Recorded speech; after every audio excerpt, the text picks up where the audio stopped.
बिस्मिल्लाहिर्रहमानिर्रहीम। अस्सलाम वालेकुम स्टूडेंट्स। आज हम पढ़ेंगे चैप्टर नंबर 12 लेक्चर नंबर 28 और हमारा आज का टॉपिक है डाइजेशन इन ओरल कैविटी। यानी आज के हम जो लेक्चर है उसमें ये पढ़ेंगे कि ओरल कैविटी के अंदर डाइजेशन जो है वो किस तरीके से होती है और फूड के कौन से कंपोनेंट की डाइजेशन ओरल कैविटी के अंदर होती है। तो ओरल कैविटी जो है इसके बहुत सारे फंक्शंस होते हैं, जिसमें से जो मोस्ट इम्पॉर्टेंट फंक्शंस हैं जो डाइजेशन में इन्वॉल्व हैं वो है सिलेक्शन ऑफ फूड, यानी फ़ूड को सिलेक्ट करना, ग्राइंडिंग और मस्टिकेशन, उस फूड को छोटे छोटे पीसीज में ग्राइंड करना या ब्रेक करना, और फिर लुब्रिकेशन, उसको लुब्रिकेट करना मतलब उसको मॉइस्ट करना, एंड डाइजेशन, फिर उस फूड को जो सिलेक्ट हो गया, जो ग्राइंडेड है, जो लुब्रिकेटेड है, उस फूड की डाइजेशन करना। तो ये कुछ इम्पॉर्टेंट फंक्शंस हैं फूड के। तो ओरल कैविटी के सबसे पहला जो फंक्शन है ओरल कैविटी का वो है selection of food. Oral cavity जो है इसके बहुत सारे पार्ट्स होते हैं। ओरल कैविटी में आ जाता है पैलेट, जिसको हम तालू भी बोलते हैं, इसमें आ जाती है टंग यानी कि ज़ुबान, इसमें आ जाते हैं टीथ एंड चीक्स। तो ये कुछ पार्ट्स हैं ओरल कैविटी के। तो ये जो पार्ट्स हैं ये मिल के ओरल कैविटी को उसका फंक्शन परफॉर्म करने में हेल्प करते हैं, यानी कि सिलेक्शन ऑफ फूड। ठीक है, तो ओरल कैविटी में फ़ूड को टेस्ट किया जाता है, स्मेल किया जाता है और फेल्ट किया जाता है, मतलब महसूस किया जाता है कि ये जो फूड है ये किस तरह का है। अगर तो उस फूड की हमें पता है कि जो टंग है उससे हम टेस्ट करेंगे, हम नोज़ की जो सेंस है यानी स्मेल की सेंस को यूज़ करते हुए हम उस फूड को स्मेल करेंगे, टीथ के ज़रिए हम ये फ़ील करेंगे कि आया उस फूड में कोई हार्ड किस्म का मटेरियल तो प्रेजेंट नहीं है। ठीक है, तो इन सारी सेंसेस को यूज़ करते हुए ओरल कैविटी में फ़ूड की सिलेक्शन की जाएगी। तो अगर उस फूड की स्मेल या फिर टेस्ट अनप्लेजेंट होगा, ना खुशगवार होगा, या उसमें कोई हार्ड मटेरियल या ऑब्जेक्ट होगा, जैसे कि बोन वगैरह, जिस तरह हम चिकन खाते हैं तो उसमें कोई बोन का पार्टिकल जो है वो रह जाता है, या फिर डर्ट वगैरह प्रेजेंट हो, तो इस फूड को क्या हम फिर भी उस फूड को खाएंगे?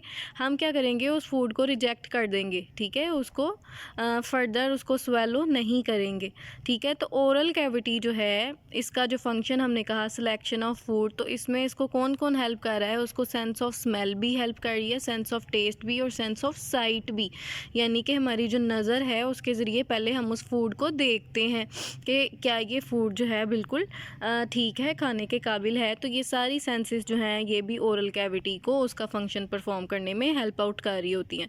टंग जो है वो सेंसरी और मस्कुलर ऑर्गन है, ये क्या करता है, ये सिलेक्शन ऑफ फूड में सबसे इम्पॉर्टेंट रोल प्ले करता है, क्योंकि हमें पता है कि जो हमारी टंग है यानी ज़ुबान है उसमें टेस्ट बर्ड्स वगैरह प्रेजेंट होते हैं, जिसकी वजह से हम खाने को टेस्ट करते हैं कि मतलब ये खाने का जायका कैसा है, नमकीन है, मीठा है, खट्टा है, या फिर नाखुशगवार उसका टेस्ट है जो खाने के काबिल नहीं होता। मतलब अगर हम कभी बासी खाना खा लेते हैं तो हमारी ज़ुबान जो है उसके टेस्ट बर्ड्स के थ्रू हमें पता चल जाता है कि ये जो खाना है वो खाने के काबिल नहीं है।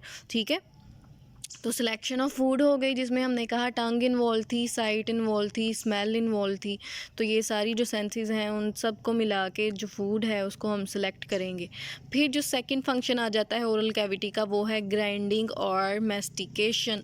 ग्राइंडिंग और मैस्टिकेशन का मतलब होता है फूड को ग्राइंड करना, उसको छोटे छोटे पार्टिकल्स में ब्रेक करना। ठीक है, और हमें पता है कि हमारे जो टीथ हैं वो इस फंक्शन के लिए इन्वॉल्व होते हैं। तो जब फूड सेलेक्ट हो जाता है तो हम क्या करते हैं, अपने मोलर टीथ जो हैं ये हमारे, इनको हम दाढ़ें भी बोलते हैं।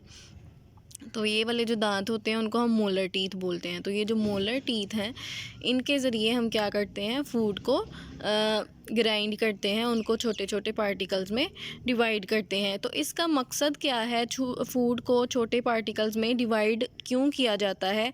वो इसलिए कि हमें पता है कि फ़ूड जो है वो ओरल कैविटी के बाद उसने इसोफेगस में ट्रांसफ़र होना है। ठीक है, जो हमारा डाइजेस्टिव कैनाल है वहाँ पे ट्रांसफ़र होना है। तो अगर हम फूड को छोटे पार्टिकल्स में डिवाइड नहीं करते तो वो जो फूड है वो इसोफेगस से पास ही नहीं कर पाएगा। ठीक है, तो इसोफेगस से फूड को पास पास कराने के लिए ज़रूरी है कि फ़ूड को हम छोटे छोटे पार्टिकल्स में डिवाइड करें। इसके अलावा कहता है कि हम फ़ूड को जितने छोटे पीसीस में डिवाइड करेंगे उनका सरफेस एरिया उतना ही बढ़ जाएगा, फ़ूड का सरफेस एरिया उतना ही ज़्यादा हो जाएगा और उतने ही एंजाइम्स जो हैं वो उस फूड के ऊपर एक्ट कर सकेंगे और उसको डाइजेस्ट कर सकेंगे। ठीक है, तो फूड को छोटे पार्टिकल्स में डिवाइड करने का मकसद पहली बात तो ये कि वो ईसोफेगस से आसानी से पास कर सके और दूसरा उसको उसका सरफेस एरिया इंक्रीज़ करे ताकि ज़्यादा से ज़्यादा एंजाइम्स उस पर अटैक कर सकें। जो थर्ड फंक्शन है वो है लुब्रिकेशन एंड डाइजेशन। लुब्रिकेशन में हमने कहा था कि हम फूड को मॉइस्ट करते हैं, उसको गीला करते हैं। तो ओरल कैविटी जो है वो सलाइवा प्रोड्यूस करती है जिसके ज़रिए जो फूड हम खाना खाते हैं उसको मॉइस्ट किया जाता है, उसको गीला किया जाता है। उसको मॉइस्ट करने का मकसद बेसिकली ये होता है कि वो सॉफ्ट हो जाए, फूड जो है वो मॉइस्ट होने के बाद सॉफ्ट हो जाता है जिसकी वजह से वो आसानी से हमारे डाइजेस्टिव कैनाल में से गुजर सकता है। तो लुब्रिकेशन का जो फंक्शन है वो भी किसका आ जाता है, ओरल कैविटी का। और ओरल कैविटी सलाइवा प्रोड्यूस करती है। अब सलाइवा जो है ये किधर प्रोड्यूस होता है, ओरल कैविटी के अंदर कुछ ग्लैंड्स प्रेजेंट होते हैं जो सलाइवा प्रोड्यूस करते हैं। तो कहता है 3 पेयर्स ऑफ सलाइवरी ग्लैंड्स होते हैं ओरल कैविटी के अंदर, जिसमें से एक है सबलिंगुअल ग्लैंड्स। ये प्रेजेंट होते हैं टंग के नीचे, ज़ुबान के नीचे। तो ज़ुबान के नीचे कौन से ग्लैंड्स प्रेजेंट हैं, सबलिंगुअल ग्लैंड्स।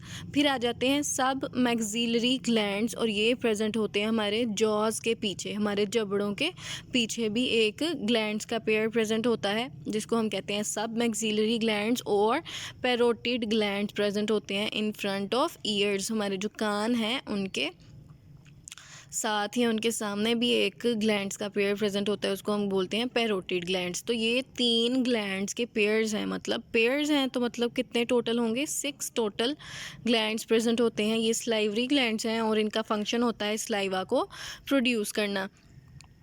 अब ये जो सलाइवा है, ये सलाइवा आखिर है क्या, ये खाली वाटर नहीं होता, इसमें और भी बहुत सारे इंग्रेडिएंट्स होते हैं। तो सलाइवा जो है इसमें प्रेजेंट होता है वाटर एंड म्यूकस। फिर इसमें प्रेजेंट होता है sodium bicarbonate and some other salts. Third जो इसमें चीज़ है वो है कार्बोहाइड्रेट डाइजेस्टिंग एंजाइम्स जो कि हैं अमाइलेज एंड पटायलिन। ठीक है, तो ये 3 चीज़ें जो हैं वो प्रेजेंट है। हमने कहा इसमें वाटर है, इसमें सॉल्ट्स हैं और इसमें एंजाइम्स हैं। तो ये तीनों चीज़ें मिलके बनाती हैं सलाइवा। अब ये जो सलाइवा है ये क्या करता है, वाटर और जो म्यूकस है सलाइवा के अंदर वो क्या बना देते हैं, एक स्लाइमी सा लिक्विड बना देते हैं, स्लाइम की तरह का लिक्विड बनाएंगे। वो क्या करेंगे कि जो भी हम खाना खाएंगे ओरल कैविटी में जो भी फूड हम ले जाएंगे उसको करेंगे लुब्रिकेट और उसको मॉइस्ट करेंगे, यानी उसको गीला करेंगे, जिसकी वजह से वो जो है वो एक सॉफ्ट से मटेरियल में कन्वर्ट हो जाता है फूड, जिसकी वजह से फूड को निगलना जो है वो आसान हो जाता है। so that it can be chewed efficiently and passed through the esophagus smoothly। ठीक है, ताकि हम उसको आसानी से निगल सकें और वो इसोफेगस से स्मूथली पास कर जाए फूड। ठीक है, तो सोडियम बाइकार्बोनेट का फंक्शन क्या है, वाटर और म्यूकस ने तो फूड को क्या कर दिया, लुब्रिकेट कर दिया, उसको मॉइस्ट कर दिया। अब सोडियम बाइकार्बोनेट यानी कि जो सॉल्ट्स प्रेजेंट हैं वो क्या करते हैं, वो कहता है कि ये जो सोडियम बाइकार्बोनेट और अदर सॉल्ट्स प्रेजेंट है ना, ये होते हैं स्लाइटली एंटीसेप्टिक। यानी ये एंटीसेप्टिक हमें पता है ऐसी चीज़ होती है जो माइक्रो ऑर्गेनिज़म्स को किल करती है। तो अगर खाने में कोई भी माइक्रो ऑर्गेनिज़म जैसे बैक्टीरिया वगैरह प्रेजेंट है तो वो इन सॉल्ट्स के थ्रू क्या हो जाएंगे, किल, यानी ओरल कैविटी में ही उनकी डेथ हो जाएगी। ठीक है, इन सॉल्ट्स की वजह से। लेकिन जो मेन फंक्शन है ना इन सॉल्ट्स का और सोडियम बाइकार्बोनेट का, वो है फूड की पीएच को मेंटेन करना, स्टेबलाइज करना। ठीक है, तो जो मोस्ट इम्पॉर्टेंट फंक्शन है सोडियम बाइकार्बोनेट और अदर सॉल्ट्स का वो है फूड की पीएच को मेंटेन करना। और इसके साथ साथ ये स्लाइटली का मतलब होता है थोड़ा सा, तो ये थोड़े से एंटीसेप्टिक भी होते हैं जिसकी वजह से ये माइक्रो ऑर्गेनिजम्स को किल करते हैं। तो जो फ्रेश सलाइवा होता है उसकी पीएच कहता है ऑलमोस्ट होती है 8, लेकिन ये क्विकली कार्बन डाइऑक्साइड को लूज़ करेगा और इसकी पीएच हो जाएगी 6। यानी जो फ्रेश सलाइवा होता है ना, मतलब जो फ्रेश सलाइवा प्रोड्यूस होता है हमारी ओरल कैविटी के अंदर, तब उसकी पीएच कितनी होती है, 8। लेकिन फिर जैसे ही सलाइवा प्रोड्यूस हो जाएगा आहिस्ता आहिस्ता उस सलाइवा की क्या हो जाएगी, पीएच कम होना शुरू हो जाएगी, उसमें से कार्बन डाइऑक्साइड रिलीज़ होना शुरू हो जाएगी और उसकी पीएच कम होते होते कितनी रह जाएगी, 6। ठीक है, जिस तरह हम थूकते हैं किसी जगह पे, ठीक है, तो आहिस्ता आहिस्ता वो जो सलाइवा जो हमारे मुंह के अंदर फ्रेशली प्रोड्यूस होता है हमारी ओरल कैविटी के अंदर, उसकी पीएच होगी 8, लेकिन जिसको हमने बाहर थूक दिया तो उसकी अगर हम पीएच चेक करेंगे ना तो वो 6 होगी, क्योंकि उसमें से कार्बन डाइऑक्साइड रिलीज़ हो चुका होगा। ठीक है, इसके अलावा हमने जो एंजाइम्स पढ़े थे जो सलाइवा के अंदर प्रेजेंट होते हैं, अमाइलेज वगैरह या पटायलिन, वो क्या कर देते हैं, वो क्या करते हैं कि फ़ूड के अंदर जितने भी स्टार्च वगैरह प्रेजेंट होते हैं ना, उसको स्टार्च और ग्लाइकोजन वगैरह जो हमारे फ़ूड के अंदर प्रेजेंट होंगे उसको कन्वर्ट कर देंगे माल्टोज़ में, यानी स्टार्च और ग्लाइकोजन की ब्रेक डाउन करके उसको माल्टोज़ में कन्वर्ट कर देंगे। मतलब ये है कि जो कार्बोहाइड्रेट्स हैं, मतलब स्टार्च और ग्लाइकोजन क्या हैं, ये कार्बोहाइड्रेट्स हैं, तो कार्बोहाइड्रेट्स की ब्रेक डाउन हो गई है ओरल कैविटी के अंदर। और जैसा कि हम लोग पढ़ते थे कि फ़ूड के 3 कंपोनेंट्स होते हैं, कार्बोहाइड्रेट्स, प्रोटीन्स एंड फैट्स या लिपिड्स। तो कार्बोहाइड्रेट्स की डाइजेशन हमने कहा था कि ओरल कैविटी के अंदर ही हो जाती है, और प्रोटीन्स की डाइजेशन होती है स्टमक के अंदर, और जो फैट्स होते हैं उनकी डाइजेशन होती है स्मॉल इंटेस्टाइन में। तो हमने देखा कि कार्बोहाइड्रेट्स यानी कि स्टार्च और ग्लाइकोजन जो है उसकी ब्रेक डाउन हो गई है ओरल कैविटी के अंदर ही, और वो माल्टोज़ में कन्वर्ट हो गया है, मतलब अपने स्मॉल जो पार्टिकल्स हैं उसमें डिवाइड हो गया। माल्टोज़ मिलके ही स्टार्च और ग्लाइकोजन बनाते हैं। ठीक है, तो स्टार्च और ग्लाइकोजन की हो गई यहाँ पे ब्रेक डाउन। अब फूड जो है उसकी सिलेक्शन हो चुकी है, फूड की ग्राइंडिंग हो चुकी है, फूड लुब्रिकेट हो चुका है।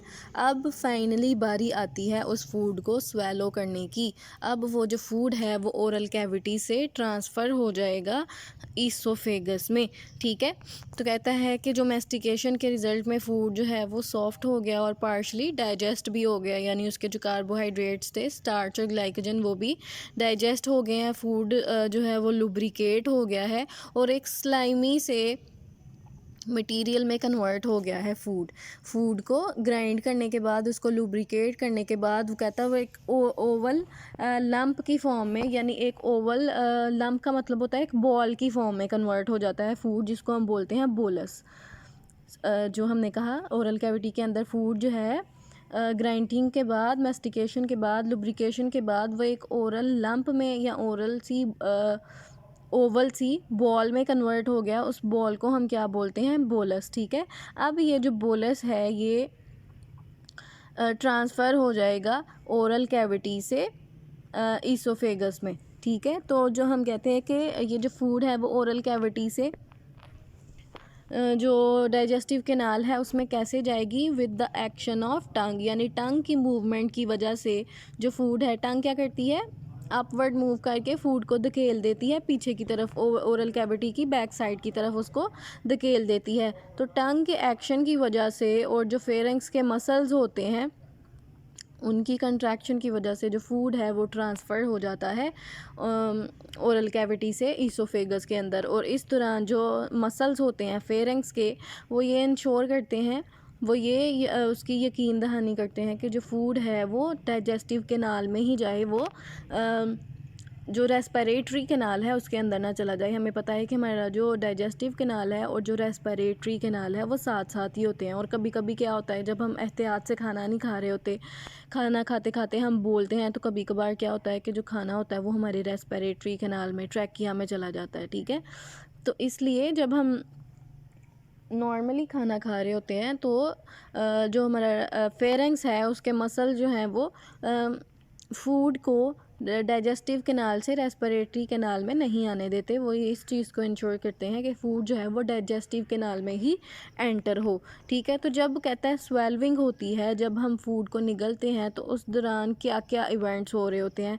सबसे पहले तो जो टंग है वो अपवर्ड और बैकवर्ड मूव करती है। अपवर्ड और बैकवर्ड मूव करने की वजह से जो फूड है वो ट्रांसफ़र हो जाता है ओरल कैविटी की बैक साइड की तरफ। ठीक है, वो जो बोलस बना था, ओवल सा एक लंप बना था, वो ट्रांसफ़र हो जाता है ओरल कैविटी की बैकवर्ड, जो बैक साइड होती है वहाँ पे। इसकी वजह से क्या होता है कि जो सॉफ्ट पैलेट होता है, हमें पता है कि अगर हमने कभी हमारे यहाँ पे जो ओरल कैविटी की बैक साइड है वहाँ पे एक सॉफ्ट पैलेट प्रेजेंट होता है। वो जो सॉफ्ट पैलेट है, जब जैसे ही टंग जो है वो अपवर्ड और बैकवर्ड मूव करेगी, फूड यानी कि जो बोलस है वो ट्रांसफ़र होगा ओरल कैविटी से ओरल कैविटी की बैक साइड की तरफ। तो जो सॉफ्ट पैलेट है वो अपवर्ड मूव करेगा, ठीक है। तो सॉफ्ट पैलेट अपवर्ड मूव करेगा तो उसकी वजह से जो नेज़ल ओपनिंग है, जो हमारी नाक की ओपनिंग होती है, वो बंद हो जाती है, ठीक है, जिसकी वजह से फूड जो है वो हमारी नेज़ल कैविटी में एंटर नहीं हो पाता उस सॉफ्ट पैलेट के अपवर्ड मूव करने की वजह से। और उसी टाइम पे कहता है कि जो एपिग्लॉटिस है, जो हमारी रेस्पिरेटरी कैनाल होती है ना, जो विंड पाइप होता है, उसको हम बोलते हैं ट्रैकिया। तो ट्रैकिया के जो ओपनिंग होती है, वहाँ ओपनिंग को हम बोलते हैं ग्लॉटिस। और उस ग्लॉटिस के इर्द गिर्द एक कार्टिलेज प्रेजेंट होता है। उस जो ओपनिंग है ग्लॉटिस, उसके ऊपर एक लिड होता है, उसका ढक्कन होता है, जो उस ओपनिंग को बंद करता है जब हम स्वेलो कर रहे होते हैं, जब हम फूड खा रहे होते हैं ना, स्वेलो कर रहे होते हैं, उसको निगल रहे होते हैं। तो वो जो रेस्पिरेटरी कैनाल है, उसकी ओपनिंग को हमने कहा कि उसको हम बोलते हैं ग्लॉटिस, और उसके ऊपर एक लिड प्रेजेंट होता है। वो लिड जो है, वो ढक्कन जो है, वो उस ओपनिंग को कवर कर देता है जब फूड पास कर रहा होता है डाइजेस्टिव कैनाल की तरफ। उसको बंद करने का मकसद क्या होता है? ताकि फूड उस रेस्पिरेटरी कैनाल के अंदर या विंड पाइप के अंदर एंटर ना हो। तो स्वेलविंग के दौरान हमने कहा पहली बात तो ये कि टंग अपवर्ड और बैकवर्ड मूव करती है, सॉफ्ट पैलेट जो है वो अपवर्ड मूव करता है और नेज़ल कैविटी को बंद करता है, और एपिग्लॉटिस जो है वो हॉरिजॉन्टल पोजीशन में आ जाता है, और जो विंड पाइप की ओपनिंग है, जिसको हम ग्लॉटिस बोलते हैं, उसको क्लोज़ कर देता है ताकि फूड जो है वो एंटर ना हो उस ओपनिंग के अंदर। उसके बाद क्या होता है, जो लेरिंग्स है, वो जो विंड पाइप की ओपनिंग थी ना, उसके इर्द गिर्द एक कार्टिलेज सा प्रेजेंट होता है जिसको हम लेरिंग्स बोलते हैं। जो ग्लॉटिस है, जो ओपनिंग थी विंड पाइप की, उसके इर्द गिर्द एक कार्टिलेज प्रेजेंट होता है जिसको हम लेरिंग्स बोलते हैं। तो वो लेरिंग्स जो है वो भी अपवर्ड मूव करता है, जिसकी वजह से जो ग्लॉटिस है, वो जो ओपनिंग थी वो बिल्कुल क्लोज़ हो जाती है। फिर क्या होता है, फूड जो है वो ग्लॉटिस में एंटर नहीं होता, क्योंकि अब जो एपिग्लॉटिस है वो ग्लॉटिस के ऊपर आ चुका है। एपिग्लॉटिस मतलब जो लिड था, जो ढक्कन था, उसने ग्लॉटिस को कर दिया है क्लोज। तो अब फूड जो है वो डाइवर्ट हो जाएगा, मतलब वहाँ से जो है वो ट्रांसफ़र हो जाएगा या शिफ्ट हो जाएगा डाइजेस्टिव कैनाल के अंदर और ईसोफेगस में एंटर हो जाएगा। कहता है जो स्वेलविंग है वो शुरू में तो वॉलेंट्री होती है, मतलब वॉलेंट्री एक्शंस ऐसे एक्शंस होते हैं जो हमारे कंट्रोल में होते हैं। हमें पता है कि हम स्वेलो अपनी मर्ज़ी से करते हैं। जो शुरू में स्वेलविंग होती है, कहता है वो वॉलेंट्री होती है, लेकिन जैसे ही जो बोलस था, वो जो फूड था, वो एंटर हो गया ईसोफेगस के अंदर, तो फिर वो जो स्वेलविंग है वो हमारे कंट्रोल में नहीं रहती, वो ऑटोमेटिक हो जाती है, ठीक है। और फिर जो फूड है वो ईसोफेगस से पेरिस्टालिसिस के थ्रू जो है वो ट्रांसफ़र हो जाता है स्टमक में। पेरिस्टालिसिस जो है ये एक मूवमेंट है ईसोफेगस की, जिसके बारे में हम पढ़ते हैं डिटेल में। और इस मूवमेंट की वजह से, उस ईसोफेगस की मूवमेंट की वजह से जो फूड है वो ट्रांसफ़र होता है, ईसोफेगस से मूव करता जाता है और आहिस्ता आहिस्ता पहुंच जाता है स्टमक के अंदर, ठीक है। जिस तरह इस डायग्राम में हम देख सकते हैं कि यहाँ पे हमें जो ग्रीन कलर का है वो बोलस दिखाई दे रहा है, फूड पार्टिकल। अब इस बोलस ने जो है वो उस ओरल कैविटी से होते होते उसने जाना है ईसोफेगस में, ठीक है। लेकिन यहाँ पे आपको एक और ओपनिंग दिखाई दे रही होगी, जो है ट्रैकिया यानी कि विंड पाइप। अब फूड जब यहाँ से ट्रांसफ़र होगा तो चांसेस होते हैं कि वो ईसोफेगस में दाखिल होने की बजाय वो उस विंड पाइप में यानी कि ट्रैकिया में दाखिल हो जाए। इसी को हमने रोकना है, ठीक है। तो यहाँ पे हमने कहा ये जो विंड पाइप था यानी ट्रैकिया था, उसकी ओपनिंग जो है यहाँ पे, उसको हम बोलते हैं ग्लॉटिस, और यहाँ पे उसका एक लिड है जिसको हम बोलते हैं एपिग्लॉटिस, ठीक है।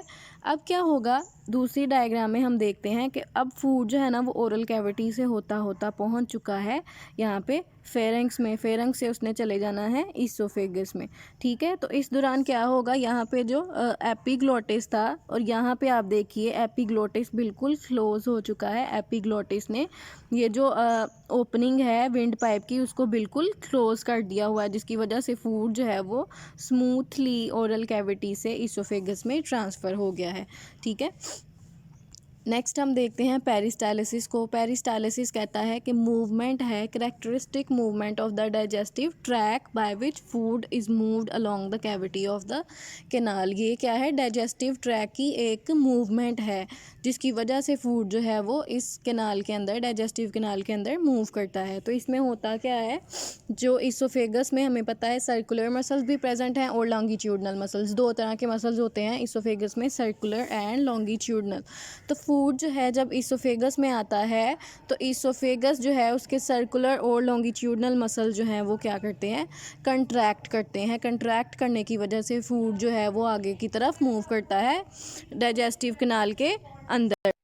तो पेरिस्टालिसिस में क्या होता है? सर्कुलर और लॉन्गिट्यूडनल मसल्स पहले कंट्रैक्ट करते हैं, फिर वो रिलैक्स करते हैं। तो इसी तरह से ये वेव चलती रहती है कंट्रैक्शन और रिलैक्सेशन की, जिसकी वजह से फूड जो है वो इसोफेगस में मूव करता जाता है। इस मूवमेंट को हम बोलते हैं पेरिस्टालिसिस। पेरिस्टालिसिस कहता है स्टार्ट होता है behind the mass of food, यानी कि जहाँ पे वो जो बोलस है, जो मैस ऑफ फूड है वो होगा उसके पीछे से, जो इसोफेगस है उसके पीछे वाले हिस्से से इसोफेगस है वो पेरिस्टालिसिस शो करना शुरू कर देगी। ठीक है, और आहिस्ता आहिस्ता जो फूड है वो इसोफेगस से होता हुआ पहुंच जाएगा स्टमक में। कभी कभार कहता है क्या होता है, हमें पता है कि जब हम ओवर ईटिंग कर लेते हैं तो हमें वॉमिटिंग हो जाती है। इसका मतलब क्या है कि फूड जो है वो इसोफेगस से होता हुआ फिर से मूव कर गया है, इसोफेगस से फिर से ओरल कैविटी में आ जाता है। ठीक है, तो इसका क्या मतलब है कि वो जो मूवमेंट्स थी वो रिवर्स हो गई हैं, वो उल्टी हो गई हैं, उनकी डायरेक्शन जो है वो चेंज हो गई है। वो जो मूवमेंट जिन्होंने फूड को इसोफेगस से स्टमक में ले जाना था, अब उनके रिवर्स होने की वजह से फूड जो है वो इसोफेगस से दोबारा ओरल कैविटी में वापस आ जाता है। ठीक है, तो कहता है कभी कभार क्या होता है कि ये जो मूवमेंट्स होती हैं ये रिवर्स हो जाती हैं। रीज़न तो उसकी कई हो सकती हैं कि हम जो है वो ओवर ईटिंग कर लें, या फिर हमारा डाइजेस्टिव सिस्टम ठीक से वर्क नहीं कर रहा, तो जिसकी वजह से फिर वॉमिटिंग हो जाती है। ठीक है, इसके अलावा जब हम खाना नहीं खाते काफ़ी देर तक, जिस तरह जब हम फास्टिंग करते हैं, मतलब रोज़ा रखते हैं, तो हमें जब हमारी बॉडी में जो ग्लूकोज का लेवल है वो क्या हो जाता है? बहुत ही लो हो जाता है। तो फिर क्या होता है, जो हमारा डाइजेस्टिव ट्रैक है ना वो मूव करना शुरू कर देता है, उसमें कंट्रैक्शंस हो रही होती हैं जिसको हम महसूस भी कर सकते हैं। ठीक है, तो वो जो कंट्रैक्शंस होती हैं ना वो पेरिस्टाल्टिक कंट्रैक्शंस ही होती हैं, और इनको हम हंगर पैंग्स भी बोलते हैं। कि जब हमें भूख लगी होती है, हमारी बॉडी में ग्लूकोज का लेवल कम होता है, तो हमारा जो डाइजेस्टिव कैनाल है वो क्या करता है? कंट्रैक्ट करता है, जिसको हम बोलते हैं हंगर पैंग्स। ठीक है, तो ये बहुत ही अनकंफर्टेबल सी सिचुएशन होती है। तो इसका मकसद क्या होता है कि अब बॉडी में ग्लूकोज का लेवल कम हो गया है, तो अब जो है फूड उसको इंजेस्ट करने की ज़रूरत है। जिस तरह इस डायग्राम में हम पेरिस्टाल्टिक मूवमेंट देख सकते हैं। शुरू में जो फूड था वो देखिए यहाँ पे था, इसोफेगस के स्टार्ट में था, इनिशियल पोर्शन में था। तो फिर क्या हुआ, फूड के जो पीछे वाला हिस्सा, हमने कहा पीछे वाले हिस्से में पेरिस्टाल्टिक मूवमेंट होगी। तो फूड है यहाँ पे, तो इसके पीछे वाले हिस्से में हुई कंट्रैक्शन, जिसकी वजह से फूड जो है वो मूव करके आ गया यहाँ पे। ठीक है, फिर वहाँ के पिछले मसल जो पहले जो कंट्रैक्ट किए थे वो फिर से रिलैक्स कर जाएंगे। फिर हम देखेंगे जब फूड यहाँ पे आ गया तो उसके पिछले हिस्से के मसल जो हैं वो फिर से कंट्रैक्ट करना शुरू हो जाएंगे, फिर जिसकी वजह से फूड जो है वो आगे मूव करके स्टमक में आ जाएगा, तो वो मसल जो है वो फिर से रिलैक्स कर जाएंगे। तो इस तरह से जो पेरिस्टाल्टिक कंट्रैक्शंस के ज़रिए फूड है वो ट्रांसफ़र होता है इस हमारे डाइजेस्टिव कैनाल के अंदर।